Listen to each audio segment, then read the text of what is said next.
जसोदा, नहीं तो जसोदा को भगवान को ढूंढना पड़ता। लेकिन भगवान ने जसोदा ने ऐसी साधना की कि साथ स्वयं भगवान ढूंढते ढूंढते जसोदा के पास पहुंच गए। साधन तन मन साधक को साध स्वयं जगाता। महाराज, साधन यदि तन मन हो, आपका कर्म लगन से निष्ठा के साथ, बुरे भैया एक मंगल नहीं, टाइम का ध्यान, वो साधना है। हाँ, हमारी जो कमी है, जैसे टाइम टू टाइम, अगर टाइम की कीमत नहीं है तो हमारे संसार को फिर कीमत कुछ बचती नहीं है भाई। नहीं, मैं आपसे नहीं कह रहा हूं, मैंने कह तो आपसे ही लिया।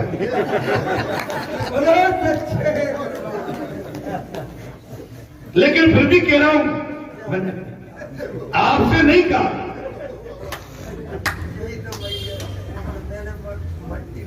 मैंने मट्टी नहीं खाई। टाइम पर आप पकड़ रखिए महाराज। साधन तन मन साधन को साध स्वयं जगाता है। अगर आपकी साधना तन मन से, सच्चे मन से है, समर्पित भाव से है, तो आप आपके पास आ जाएंगे। मनुष्य साधारणतः सच्चे हृदय से साधना करता ही नहीं है। मनुष्य आखिर तक सच्चे मन से साधना करता ही नहीं, अतः वो भगवान को देख नहीं पाता। सच्चे मन से साधना, अपनी साधना में सत्यता होना चाहिए। मैं एक अनुरोध करूंगा। एक पुराना था ना, कहती थी माताएं, बिक जाए हर रुमाल में टन्नी मोटर कार में। एक जो कह दो, चाहे सारा संसार लूट जाए पर बैठेंगे भगवान की गोद में। भगवान की गोद में बैठने के लिए उतावले रहो। ये छोटी सी आयु है, छोटा सा जीवन है, और जीवन का सफर हम बहुत पार कर चुके हैं। समय कम, यदि तुम कन्हैया के पीछे लग जाओगे तो वो अवश्य मिल जाएगी तुम्हें।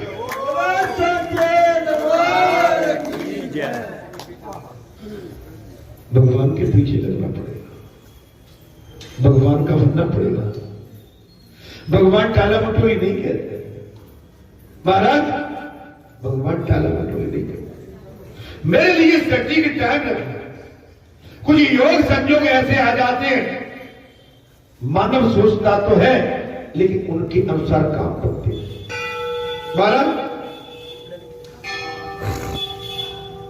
मनुष्य साधारणतः सच्चे हृदय से साधना करता ही नहीं, अतः वो भगवान को देख नहीं पाता।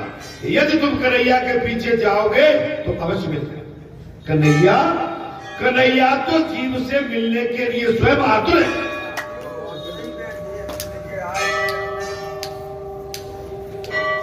लेकिन गिरधर भैया के मानते ही नहीं।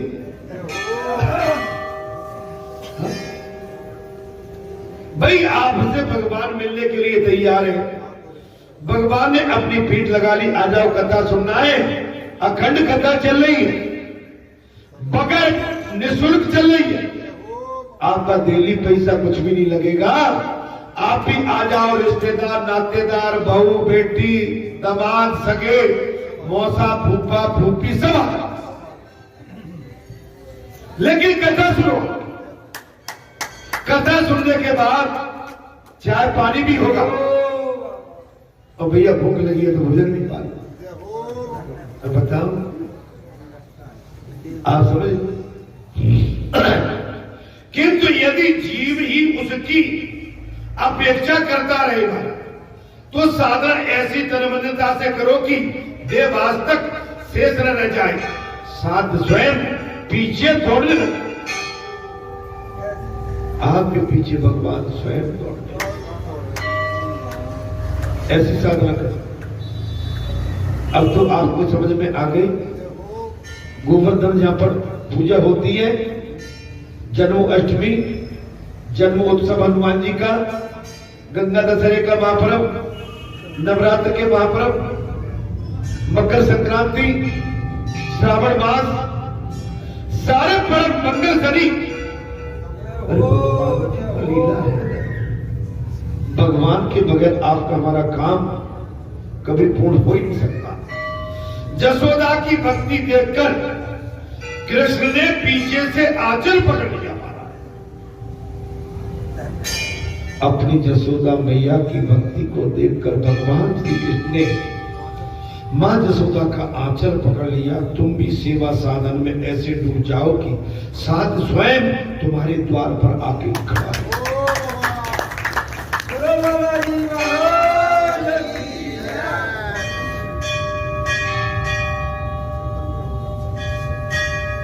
मां कहती है तू मेरा ही बेटा है।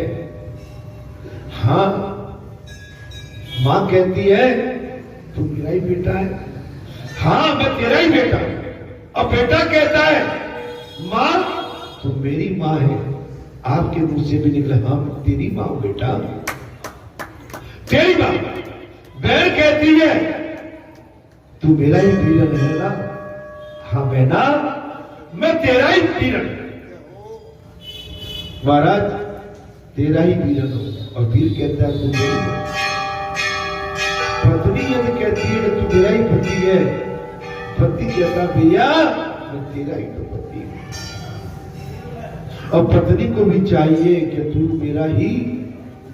ये माने जब इसमें क्या है कि निर्मल भाव, इसमें पाप नहीं है। ये बनावट, महाराज बनावट हकीकत है। और जिसमें मिलावट होती है वो सच्चा नहीं हो सकता, वो वैष्णव सच्चा नहीं है। मिलावटी भाव नहीं। आज आप देखेंगे मालनपुर में भंडारा भी, मालनपुर वाले पंडित जी के यहाँ आज भंडारा भी है भाई, ठीक है। हाँ, आप देखेंगे जसोदा को देखकर कृष्ण ने पीछे से आंचल पकड़ लिया। तुम भी साधना में ऐसे डूब जाओ कि साथ तुम्हारे द्वार पर आके खड़ा हो जाए। यही तो सच्ची भक्ति।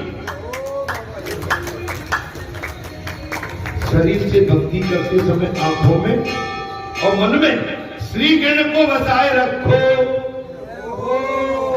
शरीर से भक्ति करते समय आंखों में और मन में भगवान श्री कृष्ण को बनाए रखो। अच्छा, कथा हुई थी ना, आपने टाइम देखा था 5 बजे आरती, 6 बजे सुंदरकांड, 8 बजे हवन, 10 बजे तक हवन और 10 से 11 तक बाल भोग और 11:30 पे कथा। भैया आ जाते थे। और 11:30, 3:30 पर कथा ब्राह्म और 4 बजे से अखंड भंडार। आपने टाइम देखा था। ऐसा आपने आज तक नहीं देखा है। टाइम टू टाइम समझ लो। मैं जानता था कि माता को उस समय कथा कहने का और मन होता होगा, लेकिन हम अनुबंधित थे। क्या थे? वचनबद्ध थे। अनुबंधन का मतलब होता है वचनबद्ध। हमें अपने लिए नहीं, हमें सबके लिए जीना पड़ता है।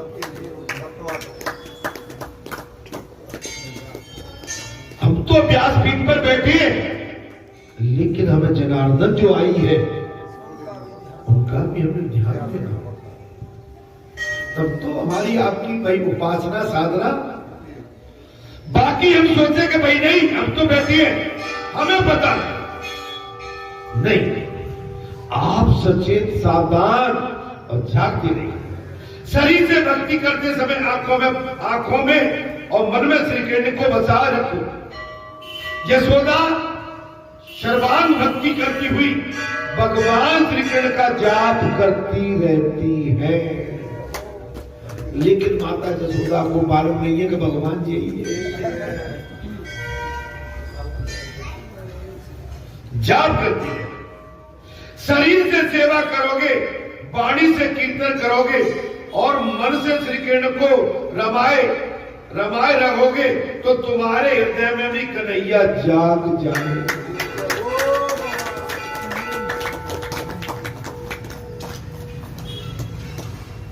अब शरीर से कछु कर्म, बाड़ी से कुछ और मन से कुछ, तो भगवान को कैसे जगा पा? घर का सारा कामकाज खंड कीर्तन करते हुए भी करो। जी अब आगे क्या काम है?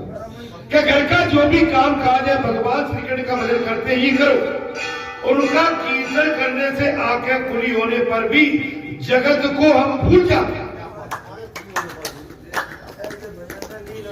वही अभी हमने कह दिया कि भाई अभी आप हैं, आप तो केवल भगवान को देखिए और जहां से जाने के बाद भी भगवान को देखिए। आप भले ही घर में पहुंच जाइए लेकिन भगवान पर दृष्टि रखिए। भगवान को एक पल के लिए भी न भुलाए। योगी जन आंखें मूंद कर ब्रह्म चिंतन करते हुए जगत को भूलने का प्रयास करते हैं। योगी जन आंखें बंद करके ब्रह्म चिंतन करते हुए जगत को भूलने का प्रयास करते हैं, फिर भी वे उसे भुला नहीं पाते। अच्छा हमसे पूजा की तो कई लोग पूछ लेते हैं, वहां भी कल बात भाई पूजा पे माला हम फिर नहीं सकते। माला लटका तो दिखा भी गलत नहीं, लेकिन माला हमने आज तक नहीं फिर बनती नहीं। हाँ जी जरूर है कि भाई वो माला तो होती है कुछ समय के लिए, लेकिन जो भीतर की माला है तो हमेशा भंजन करके रहती है। भीतर की माला अगर आपकी सही जगह डली है तो फिर आपको बाकी संसार की मालाओं की आवश्यकता नहीं पड़ती है। अंदर की माला मजबूत होना चाहिए, मजबूत होना चाहिए। अर्थात महाराज योगी जन आकर मूंदकर ब्रह्म चिंतन करते हुए जगत को बुलाने का प्रयास करते हैं, फिर भी उसे बुला नहीं पाते। वाणी से कीर्तन से, आंखों से दर्शन, शरीर से सेवा करने के कारण यशोदा के हृदय में श्री कृष्ण जाग जाते हैं। प्रेम से स्मरण करने पर हृदय द्रवित हो जाता है। प्रेम से स्मरण करने पर हृदय पिघल जाता है। द्रवित हो जाता है माने पिघल जाता है और आनंद प्राप्त होता है। आनंद ब्रह्म का स्वरूप है। अगर आपके मन में आनंद हमेशा भरा हुआ है तो आपके अंदर ब्रह्म जागृत है। आप सुन लीजिए बात, आपके अंदर यदि आनंद हमेशा भरा हुआ है तो आपके अंदर ब्रह्म स्वयं चेतन है। आपने ब्रह्म को चेतन कर रखा। तो आपके अंदर यदि आनंद नहीं है, आप विमुख हैं, हंसते मुस्कुराते नहीं है, एक ही गणित है, एक ही गणित, संसारी गणित, तो समझ लो कि भगवान आपके हृदय में चेतन अवस्था में नहीं।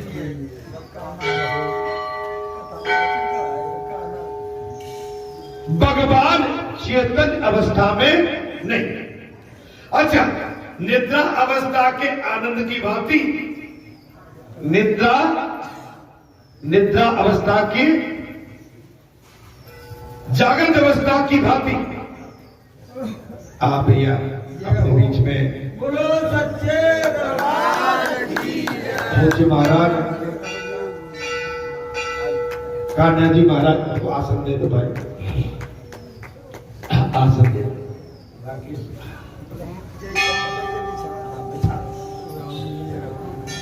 बहुत ही सुंदर पूज्य हमारे कान्हा महाराज जी जो बालकपुर में जिनकी कथा चल रही थी, इतने दिनों से कथा चल रही और देखिए दादी आ गई आपके बीच में। अरे कथा का प्रभाव है। आज कान्हा कन्हैया की भी कथा इस समय भरपूर चल रही है।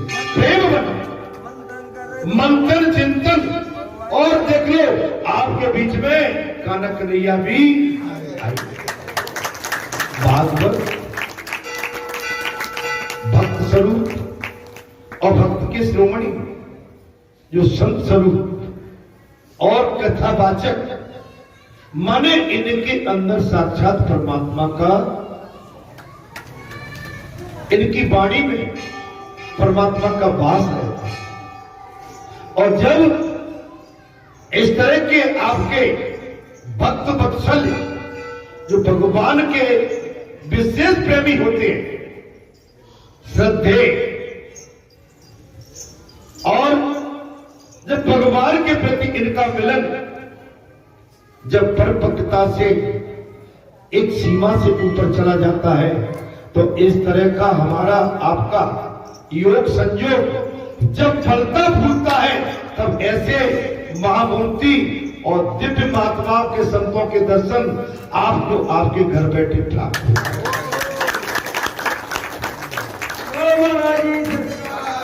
मेरी वाणी तो इतनी सुंदर नहीं है और न मुझ में वो क्षमता है, वो शब्दावली जो हमारे पूज्य महाराज जिन शब्दों का हमने अभी 2-3 दिन पहले कथा का श्रवण किया था, बहुत ही सुंदर तरीके से जिन्होंने अपने वाणी के माध्यम से जो हमारे कानों को जिस तरह से शिक्षा था, आनंद आ गया था।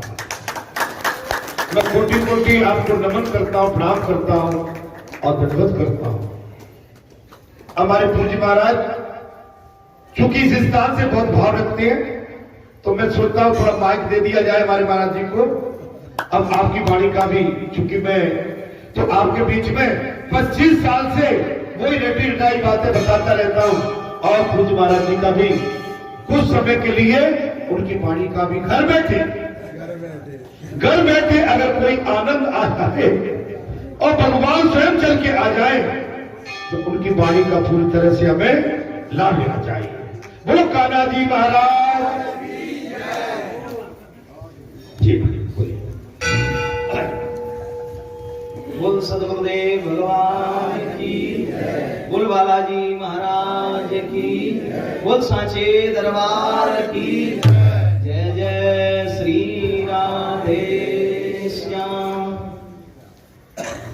त्यक्त्वा सुदुस्त्यज सुरेप्सितराज्य लक्ष्मी, धर्मिष्ठ आर्यवचसा यदगादरण्यम्, मायामृगं दयितैप्सितमन्वधावत्, वन्दे महापुरुषते चरणारविन्दम्। 2 मिनट भगवत नाम संकीर्तन करेंगे। जय सीताराम सीताराम सीताराम, जय सीताराम सीताराम सीताराम, जय सीताराम। राधे श्याम राधे श्याम राधे श्याम, जय राधे श्याम राधे श्याम राधे श्याम राधे श्याम, जय राधे श्याम। जय सीताराम सीताराम सीताराम, जय सीताराम जय राधे श्याम। प्रेम से बोलिए।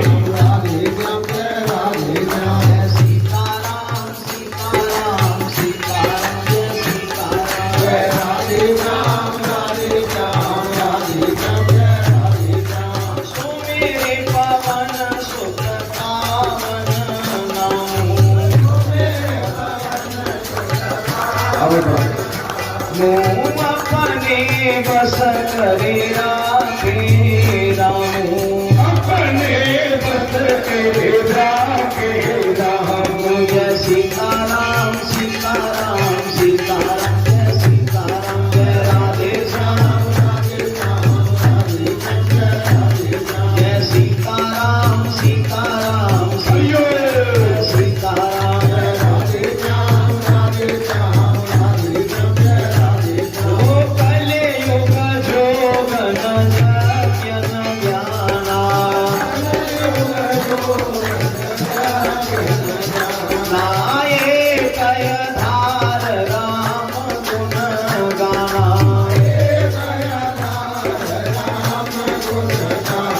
जय सीताराम सीताराम सीताराम, जय राधे श्याम राधे श्याम राधे श्याम, जय राधे श्याम। जय सीताराम सीताराम सीताराम, जय सीताराम जय राधे श्याम राधे श्याम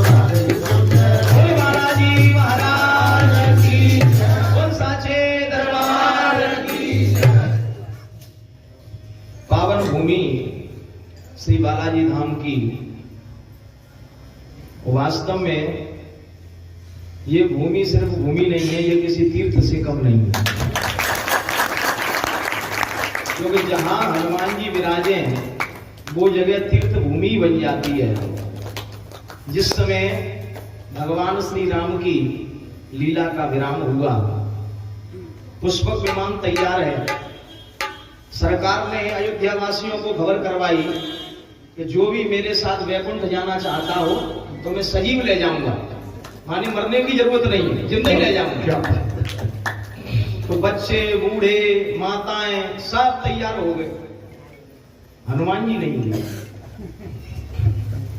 अब लोगों को संशय होगा कि हनुमान जी ज्ञानी नामाग्रगण्य, ज्ञानियों में अग्रगण्य, और रघुनाथ स्वयं कह रहे हैं कि जिससे वैकुंठ जाना हो वो चले, हनुमान जी दूर जाके बैठे। तो अयोध्या वासियों ने राम जी से कहा कि आप हनुमान जी से पूछो कि वैकुंठ जाने का इनका मन नहीं है या कोई दूसरी व्यवस्था है जिससे जाना चाहते हैं। यात्रा के दो तरीके, एक तो बोले हमारे साथ चलो या अपने हिसाब से आ जाना।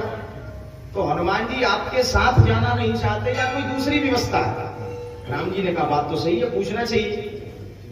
तो धीरे से इशारा करके बुलाया, हनुमान जी आए, कहो प्रभु आदेश करो। राम जी ने कहा वैकुंठ जाने को दुनिया तरसती है, सब लोग कहते हैं कि हम वैकुंठ जाएं, वैकुंठ जाएं, और लोग जाने को तैयार भी हैं, लेकिन आप वैकुंठ जाना नहीं चाहते। हनुमान जी ने कहा प्रभु थोड़ा निवेदन है, बताओ क्या निवेदन है? बोले वैकुंठ में क्या है ऐसा जो लोग वैकुंठ जाने को तरस रहे हैं? तो राम जी ने मुस्कुरा के कहा कि वैकुंठ में क्या नहीं है जो धरती पे नहीं है सो वैकुंठ में। हनुमान जी ने कहा प्रभु धृष्टता क्षमा करना, वैकुंठ में मेरे राम की कथा होती है क्या? जो ये शब्द कहे राम जी से कोई जवाब देते नहीं बना। हनुमान जी महाराज ने कहा नयत्र वैकुंठ कथा सुधापगा नयत्र यज्ञ समखा महोत्सवा। जिस वैकुंठ में अगर मेरे राम की कथा नहीं होती है, जिस जगह कभी भगवान के नाम का जप नहीं किया जाता है, जिस जगह कभी यज्ञादि कर्म नहीं होते हैं, जहां संत ब्राह्मण के लिए कभी जगह नहीं होती है, तो ऐसा वैकुंठ भी मेरे लिए त्यागने योग्य है। मैं तो पृथ्वी पर ही रहूंगा जहां मेरे राम की कथा होगी। परमात्मा की कृपा से, आपकी कृपा से रघुनाथ में वही वैकुंठ को खींच रहा हूं। बहुत कुछ। तो ये हनुमान जी यहाँ विराजे हैं, कथा हो रही है, तो ये वैकुंठ से भी बढ़ के भूमि है। तत्रैव गंगा यमुना त्रिवेणी गोदावरी सिंधु सरस्वती च सर्वाणि तीर्था निवसन्ति तत्र यत्रा चतुर्दारि कथा प्रसंग।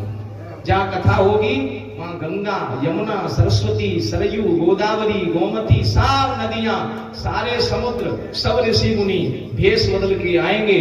और मंच पर विराजमान जो हमारे पूज्य श्री हैं भूपेंद्र जी महाराज, वास्तव में हनुमान जी की ही साक्षात प्रतिबिंब है। ये प्रतिबिंब है। दर्पण में आप चेहरा देखो अपना तो प्रतिबिंब दिखाई देता है। तो बालाजी की ऐसी कृपा यहां बरस रही है। अभी इन्होंने कहा कि मेरे शब्द कमजोर हैं, मेरे पास वाणी नहीं है। हम निवेदन करेंगे शब्दों में जोर हो न हो पर भावना जोरदार होनी चाहिए। आपके शब्दों में भी जोर है और आपकी भावना भी जोरदार है, पर वास्तव में जो भक्त होता है वो अपनी वाणी से अपनी प्रशंसा नहीं करता। तो आप सबका बहुत बड़ा प्रेम रहा इस दास के ऊपर कि पास में ही चल रही कथा में आपने आके दर्शन दिया। और हम निवेदन करेंगे, अर्जी हमने लगा दी है और हमें ज्ञात है कि बालाजी सुनेंगे। कभी अवसर मिले तो दास के द्वारा यहाँ भी दो शब्द कहने का अवसर प्राप्त हो। बालाजी महाराज